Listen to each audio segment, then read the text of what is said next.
Defend the gates and the appearance of the king. Hi, it's Lucas, Scrobot, and you're listening to Weaver and Loom.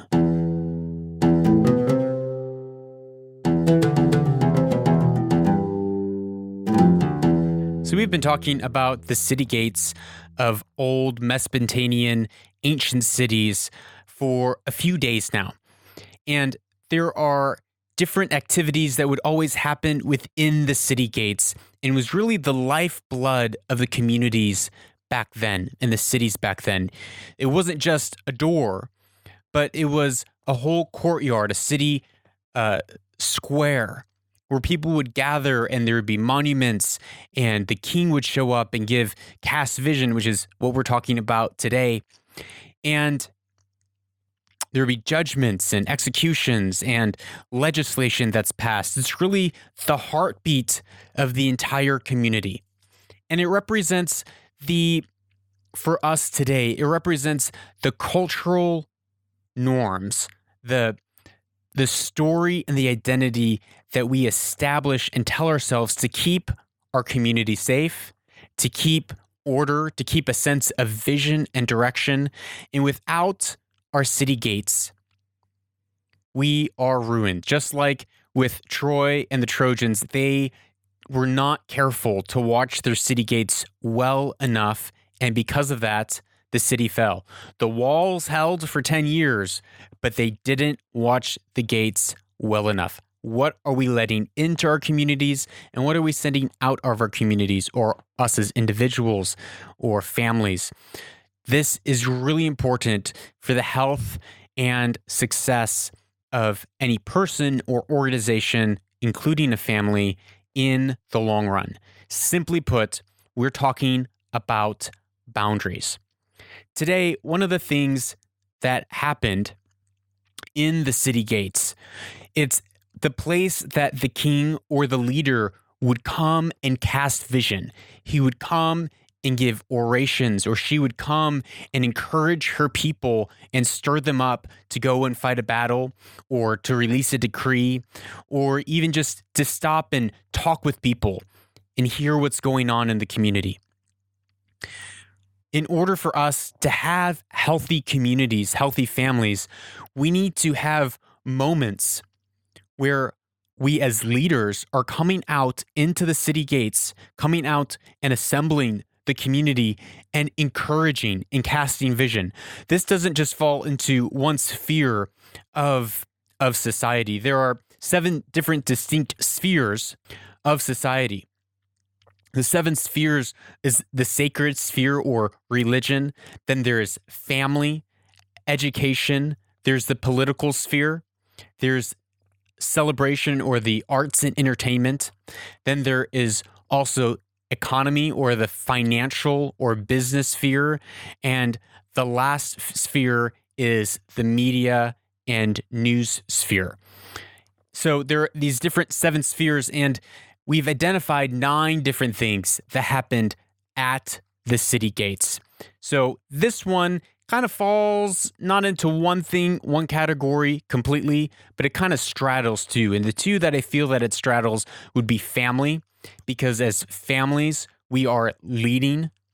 There is a head of the family that is casting vision, that's saying, this is where we're going. This is the direction, encouraging and stirring up. Also in organizations and in business, this happens. We are stirring up our employees and casting vision of where we're going and why.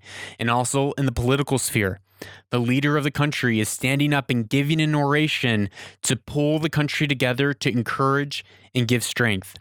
This is an important thing to have in a community. And it's important to have in your own life. As individuals, we leak vision. What that means is we get a vision of where we're going, and today I have it before me. I get it. I know what we're supposed to do. I see why we're going in this direction, and then I wake up tomorrow after a bad night's sleep, and I don't even know why I'm alive on this earth.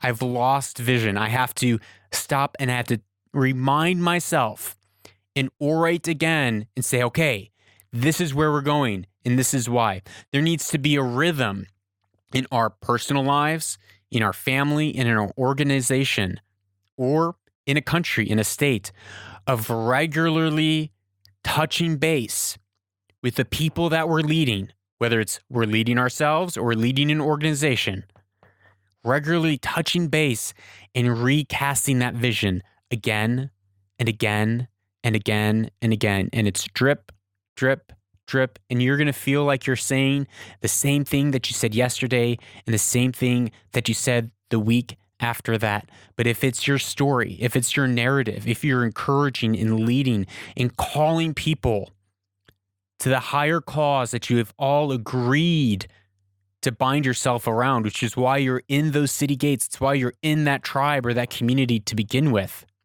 then it is worth it, because that is an important rhythm to keep people together and to keep an organization moving forward in health and in wholeness. So today, the exercise, just like we have been doing the last 3 days, is we're going to stop and reflect and meditate on how do we want to be giving our orations? How do we want to be gathering people and casting vision? What's the rhythm that we should be doing that in? What's the manner that we should be doing that in? What's the message? And some of that message is going to come from what's our sacred space? What are our monuments? What are our points of celebration that we have? And how can we structure and encourage and give vision to those around that we lead on a regular basis? So take some time, and as things come to your mind, things that you can do or things that you aspire to, values that you have in your leadership, in your oration, stop and write those down. After you've done this, begin to reflect on what have you currently been doing? Have you been consistently casting vision on a weekly, if not daily basis?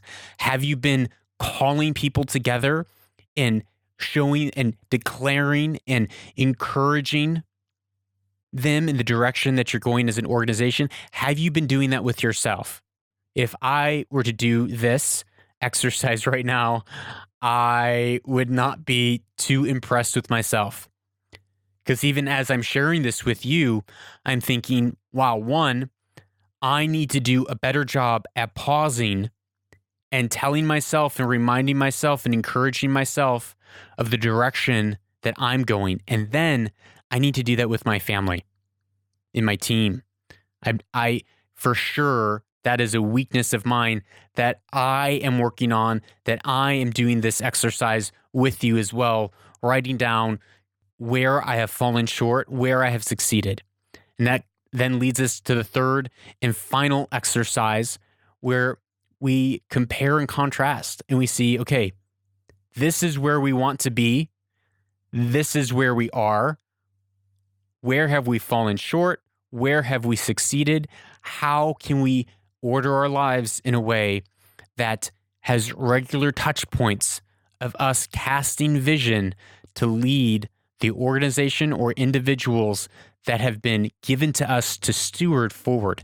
Because as leaders, for us to weave our destiny, we have to help weave the destiny of those around us. We have to help give structure and vision and empower those around us, because that's part of what we are created to do as leaders, as creatives, as communicators, as business owners. It is helping others achieve their dreams.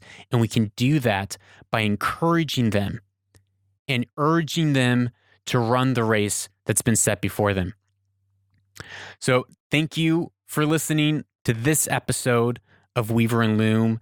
Please remember to go to the website, lucasgrobot.com. The link is in the show notes, and you can download a PDF worksheet that helps you work through all these steps. It's kind of like a workbook journal to help you solidify the cultural constitution of you as an individual, your family, or your organization.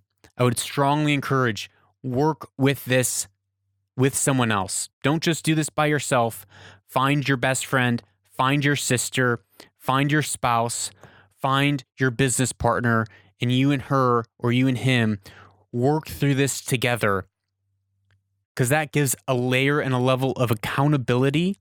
And that accountability to say we're agreeing that this is the way that we should walk increases significantly the likelihood that you're actually going to walk this out with excellence. And last, I would love to hear from you. If you have any questions, please let me know. If you're finding this helpful, share this with a friend. Do it with a friend. Thank you again. You're listening to Weaver and Loom, where destiny is woven.